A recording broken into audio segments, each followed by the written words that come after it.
Até que enfim relaxar. Tá tudo preparado pra barraca amanhã. Eu também, já terminei todo o meu serviço. E o nosso bagurinho? Chutando muito? Você sabe que quando a gente relaxa, aí que o danado começa a mexer sem parar?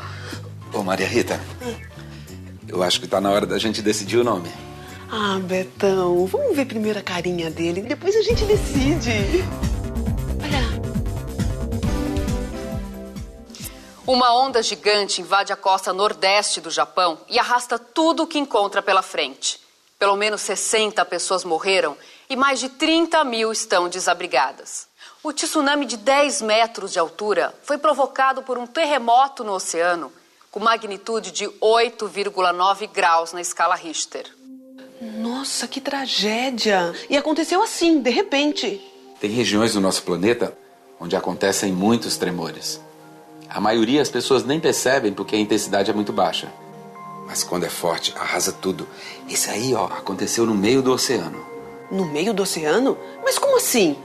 A Terra se abriu no fundo do mar? Betão, aumenta. Eu quero ver a explicação da repórter. Os tremores nos oceanos provocam a formação de ondas gigantes que ganham velocidade e podem atingir o continente a quilômetros e quilômetros de distância. Os terremotos se concentram nas zonas sísmicas do planeta.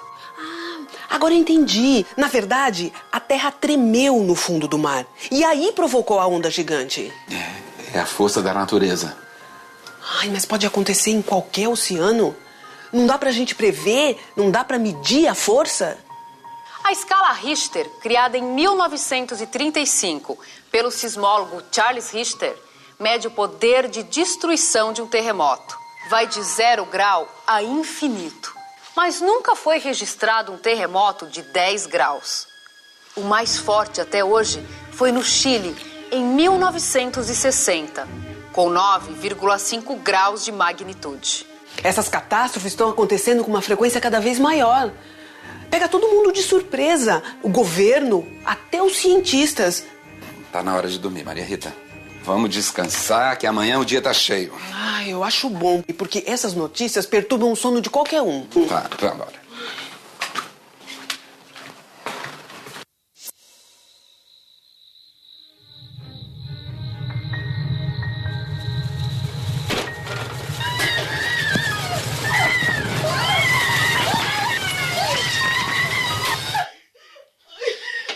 O que foi, Maria Rita?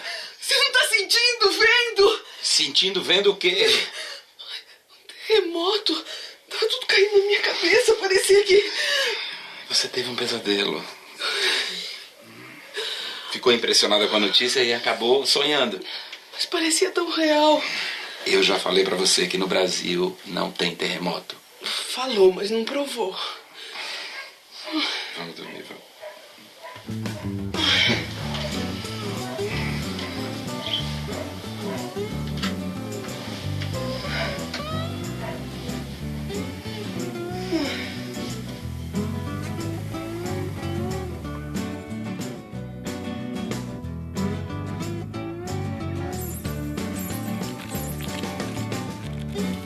Agora ela vai entender. Vai ficar mais fácil explicar. Graças a essa pequena pesquisa, adeus pesadelos.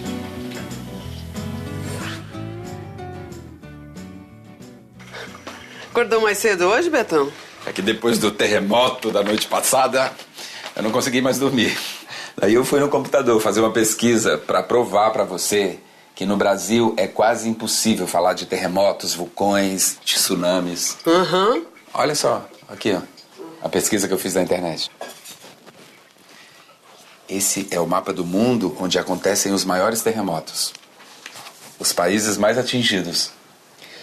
Os lugares mais atingidos ficam nas regiões onde as placas tectônicas se encontram, nos limites dessas placas que estão sempre em movimento. O Brasil está bem no meio de uma placa, bem distante de tudo isso. Betão, mas quem garante que essas informações são de confiança? Tem muita coisa errada na internet, viu? Precisa buscar nos sites corretos. Ah, não me convenceu. E depois outra coisa, essa história toda tá me deixando muito assustada. Tá bom. Aqui, ó. Mulher grávida fica mais sensível mesmo. Eu tive uma ideia. Que tal a gente passar no lugar antes de ir pro trabalho? Que lugar? Surpresa. Tá bom, eu vou, mas deixa eu terminar o café, tá? Tá bom.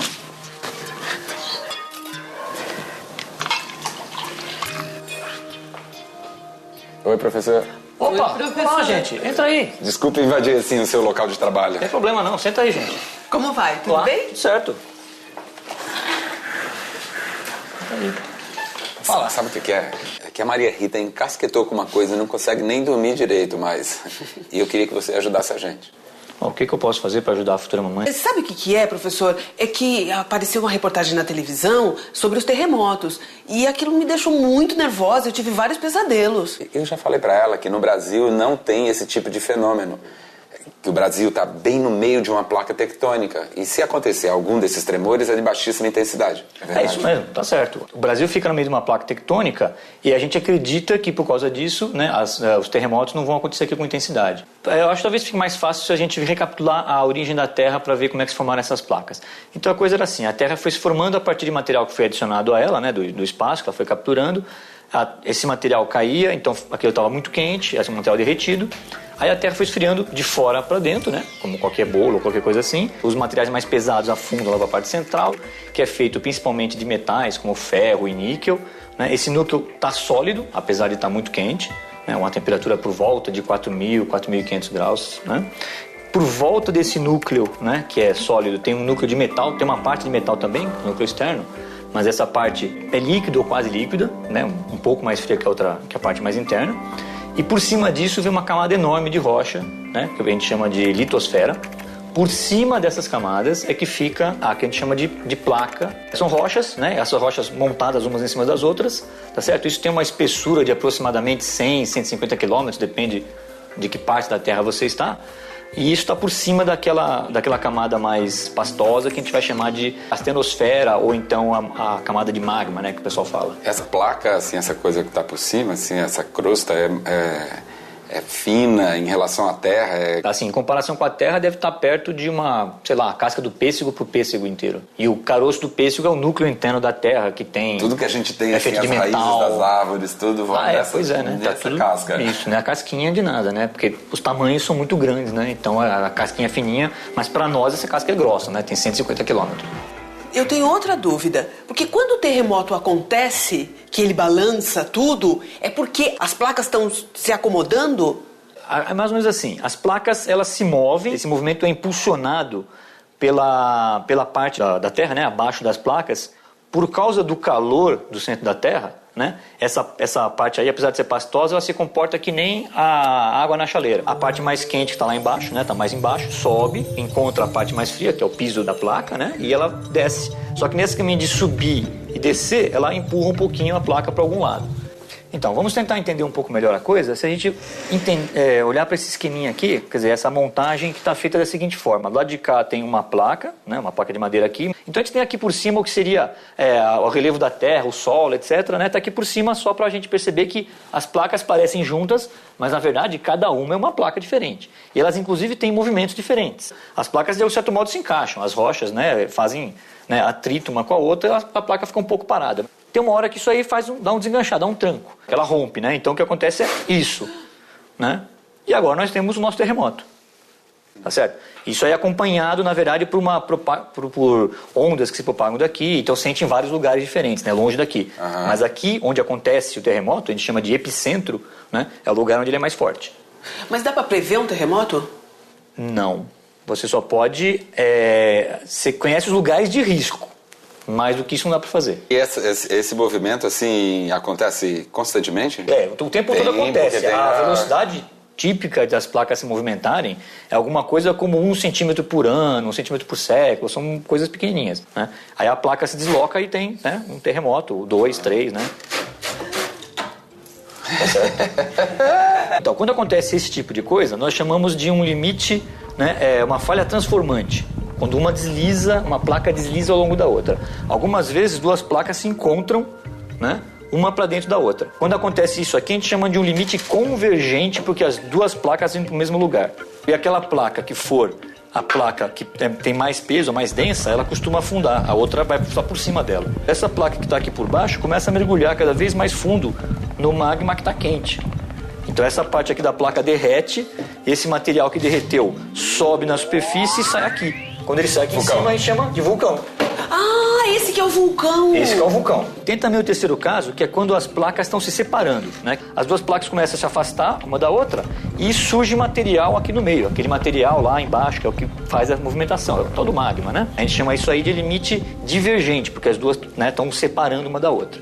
Tá certo? É isso que aconteceu com a América do Sul, tá, o Brasil, né, e a África do outro lado. Foi separando com o tempo. No começo a gente tinha uma placa única, né? E com o tempo essa placa foi resfriando, uma quantidade enorme de vapor de água se desprendeu das rochas, né? Choveu e formou, né, os oceanos, né, os primeiros mares que no começo eram ácidos. Chegou uma certa época, alguma coisa como 250 milhões de anos atrás, nós tínhamos todos os continentes, né, toda a parte da Terra que estava acima do oceano, estavam reunidos num bloco grande. A gente chamou esse bloco de Pangeia. Tá certo? A partir dessa época, 250 milhões de anos atrás, né, ao longo de uns 100 milhões de anos, 150 milhões de anos, esses blocos foram se dividindo, né, quer dizer, foi rachando, esse continente grandão foi rachando, né, as placas foram se reformando e eles foram se movimentando para lá e para cá. Hoje nós temos umas 7 placas grandes e mais uma dúzia ou mais de placas menorzinhas. Então, professor, quer dizer que o Brasil está livre desses fenômenos, terremotos, vulcões? O Brasil não tem vulcões, o Brasil fica aqui no meio da placa. A gente não deve correr risco de nenhuma dessas coisas. Um vulcão que existe no Brasil, na verdade está lá em Fernando de Noronha, né? Mas ele está inativo já faz 80 milhões de anos. O arquipélago é formado justamente por aquele vulcão. O material que sai do vulcão, que é expelido pelo vulcão, acaba, né, se depositando nas beiradas, né, da montanha, que é o vulcão. E esse material, depois que solidifica, né, forma novas estruturas, às vezes derruba partes, e esse material depois se acumula com o passar do tempo, né, sofre modificações. Então isso vai formando os planaltos, planícies.